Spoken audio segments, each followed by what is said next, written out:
कांग्रेस की नई चाल से भाजपा परेशान, ड्रीम गर्ल को हराने के लिए मास्टर प्लान तैयार। जाटों को रिझाने के लिए मुक्केबाज को दिया चांस, मथुरा में राधे राधे करने को विजेंदर तैयार।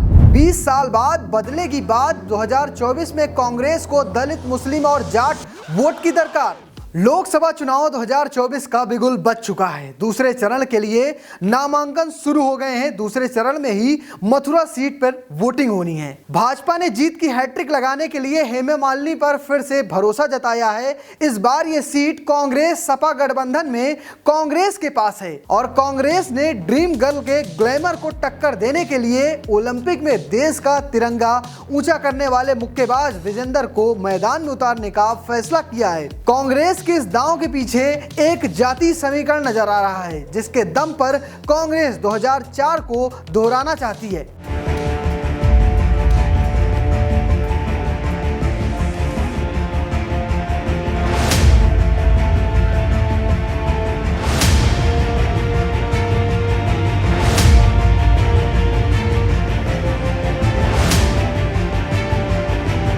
मथुरा संसदीय सीट को हमेशा ही हाई प्रोफाइल माना जाता रहा है। कभी यहाँ चुनाव लड़ने वाले नेता की प्रोफाइल कुछ ऐसी होती है, कभी कभी यहाँ के समीकरण ही कुछ ऐसे बन जाते हैं। इस बार का चुनाव पिछली बार से अब ज्यादा हाई प्रोफाइल हो चुका है। दरअसल इसके पीछे मामला यह है कि ड्रीम गर्ल यानी हेमा मालिनी तो यहाँ से भाजपा की उम्मीदवार है ही है, लेकिन कांग्रेस ने इस मुकाबले को और ही दिलचस्प बना दिया है। कांग्रेस ने यहाँ से अंतर्राष्ट्रीय ख्याति प्राप्त खिलाड़ी को मैदान में उतारा है। आगे बढ़ने से पहले इस सीट का इतिहास जान लीजिए। अब तक हुए 17 चुनावों में से कांग्रेस ने 5 बार जीत हासिल की है, वहीं भाजपा ने 6 बार जीत दर्ज की है। इसके अलावा यहाँ पर जनता दल, निर्दलीय तमाम सारे उम्मीदवारों का कब्जा रहा है। 2004 में कांग्रेस के प्रत्याशी मानवेंद्र सिंह ने यहां से जीत दर्ज की थी, लेकिन 2009 में आरएलडी के युवा दुर्ग यानी जयंत चौधरी ने यहां से जीत दर्ज की थी, लेकिन 2014 में मोदी लहर आने के बाद ये सारे परिणाम भाजपा की ओर चले गए। लोकसभा चुनाव 2014 में हेमा मालिनी ने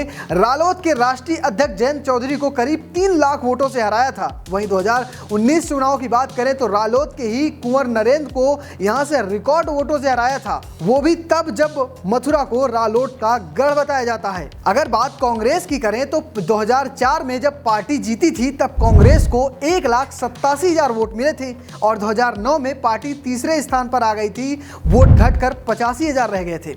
2014 की बात करें तो कांग्रेस ने आरएलडी को समर्थन दिया था और चुनाव नहीं लड़ा था, लेकिन 2019 में कांग्रेस प्रत्याशी को मात्र 28,000 वोट मिले थे। अब विजेंदर का सामना होगा 6,71,000 वोट पाने वाली हेमा मालिनी से। मथुरा में जाट के बाद ब्राह्मण वोट बैंक सबसे ज्यादा है। जाट वोट की बात करें तो करीब 3.5 लाख है, तो ब्राह्मण वोट बैंक 3 लाख के करीब है।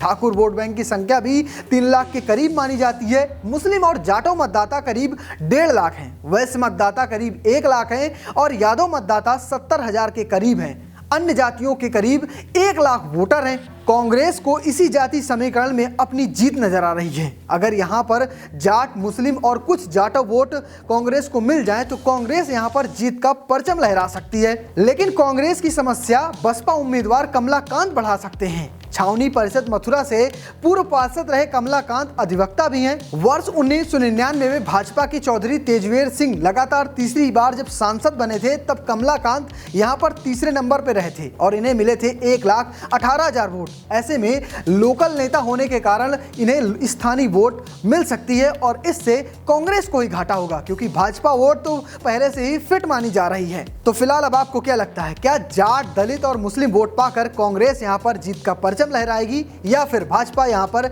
जीत की हैट्रिक लगाएगी? कमेंट बॉक्स में जरूर बताइएगा और पेज को फॉलो करना, चैनल को सब्सक्राइब करना बिल्कुल मत भूलना। धन्यवाद।